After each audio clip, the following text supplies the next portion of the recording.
Hi, I'm William Deveneau, an estate planning attorney. Welcome to another episode of the Estate Planning Show. Today we're going to talk about IRA trusts. These are a way to literally protect the beneficiaries from themselves and control how they get money.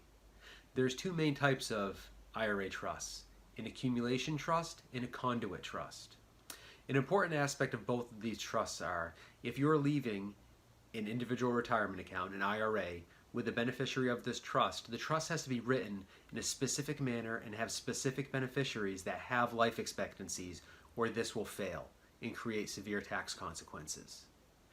Now, the conduit trust is an IRA trust set up with named beneficiaries, and what happens is, in typical fashion, when the IRA pays out to this trust, the trust looks for the oldest beneficiary, and the payouts from this trust are based on that oldest beneficiary's life, their lifespan, according to the IRS. So what happens is the required minimum distributions are paid out according to that lifespan. One of the things this does is it prevents whoever the beneficiaries are from taking all the IRA inherited in one lump sum. It prevents them from taking it within 5 years and forces them to space it out over their lifespan so they don't blow the money fast.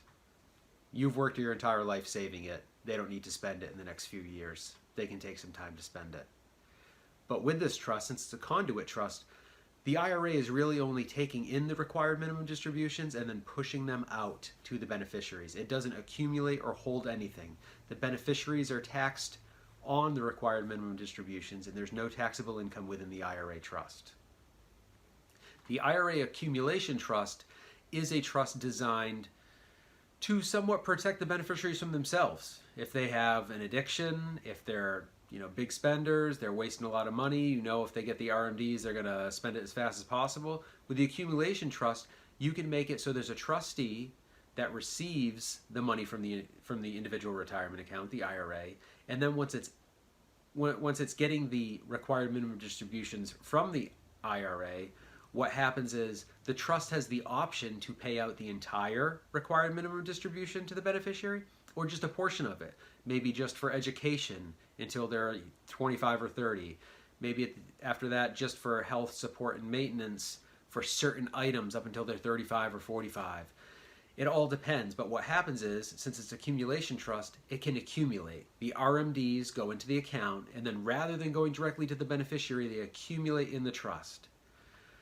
A big problem with this is trust tax rates are very punitive. Once you get above $12,000, the tax rate is over 30%. It's much more progressive than an individual's tax rate. So this is something you'd want to use when you really want to protect your beneficiaries from themselves, if they have an addiction, if they're big spenders, anything like that. You just want to protect them from just wasting all the money that you've spent a lifetime saving in that IRA. If you have any questions about IRA trusts, how they can be used, why they might be beneficial for you, you can set up a consultation on my website, wcdesq.com, or call my office, 802-442-9800. Thanks.